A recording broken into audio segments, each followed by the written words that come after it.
Hi guys! Tara samahan niyo akong tikman itong may kakaibang klase na halo-halo na dito niyo lang matitikman dahil bukod sa masarap, sulit, sobrang sumisikat sila ngayon. Ito ang halo-halo sa Kamuning na open everyday from 12 PM up to 8 PM. Nakakatuwa nga na may side pa sila dito na pwede ka mag-games. Then ito naman yung iba't ibang klase ng halo-halo na pwede niyong pagpilian. Pero ito talaga yung nakakuha ng atensyon ko itong puto bingka halo-halo nila.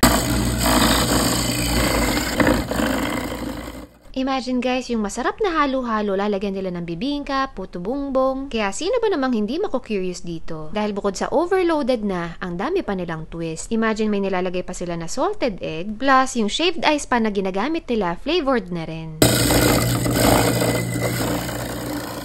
Kaya pagkakita ko pa lang dito, super takam na ako. Kaya ano pang inaantay natin guys? Huwag na natin patagalin. I-try na natin. Try natin tong bagong sumisikat na halo-halo dito sa May Kamuning. Dahil super overloaded siya. Sumisikat siya dahil sa twist niya. Dahil sa shave ice pa lang, may flavor na agad. At hindi lang yon, meron pang kasamang puto bongbong at bibingka. At hindi lang din natatapos doon, meron pang kasamang salted egg. Nirequest ko lang na wag i-chop pa. Pero normally pag sinaserve nila sa mga customers, naka-chop na. So para mas kita nyo, para mas ma-appreciate nyo, hindi ko na lang pinachop yung salted egg. Tapos ito yung bibingka nila, na naka-chop din.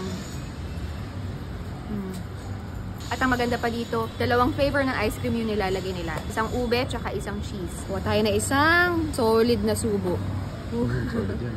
May nakasamang bibingka. Mamaya na yung puto bumbong kasi nasa ilalim eh. Salted egg.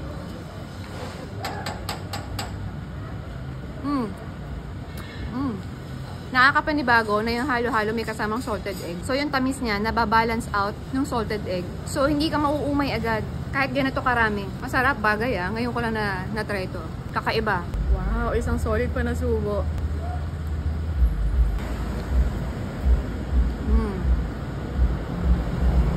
Lahat ng masasarap nagsama-sama. Kaya pala, sumisikat siya ngayon. Pati yung texture niya, sobrang halo-halo na. Kaya nagugulat ka. Ang daming naglalaban sa bibig mo.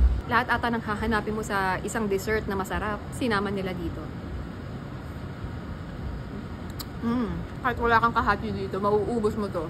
Ito naman yung ube, mochi, pastillas, halo-halo nila. So as you can see, meron silang leche flan, ube ice cream, nata de coco, may mochi na dalawang flavor. Yung flavor daw ng color white, yung original, tapos yung brown, yun daw yung brown sugar nila. So, meron silang mga sagupa, tapos overloaded na ube, na sila ang may gawa. Tapos yung shave ice na flavor na gamit nila, ube rin.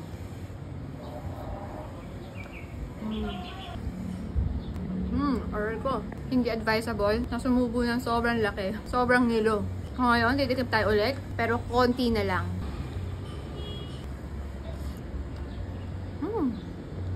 Ang nagustuhan ko dito sa ube nila, hindi sobrang tamis. Kahit yung shave ice nila, pag tinikman mo, malalasahan mo yung pagiging ube niya. Sobrang perfect nito, lalo na sa mainit na panahon natin ngayon.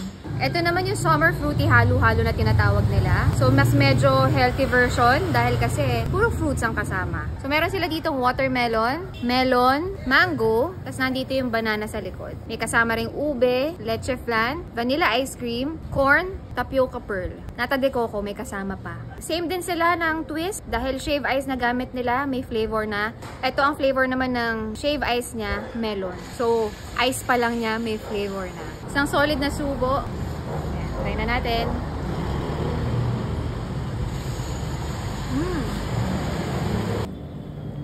Yan, isang solid kasama yung trademark nila na shave ice na may flavor. May buko pa. Sobrang refreshing. Satisfying pa yung lasa niya. At hindi ka magigilty kasi puro fruits. Mild lang kasi medyo may mga kasama ring matatamis eh, 'di ba?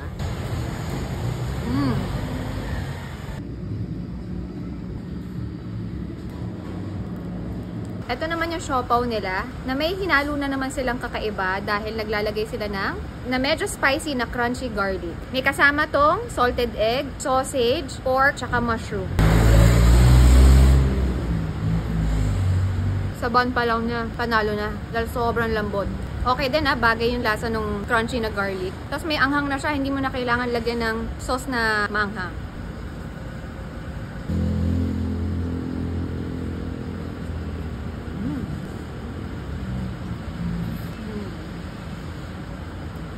Ang sarap.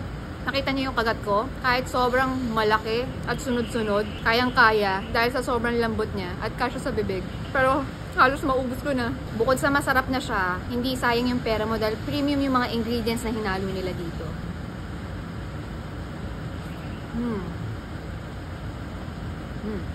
Diba? Hindi ka mapapahiya.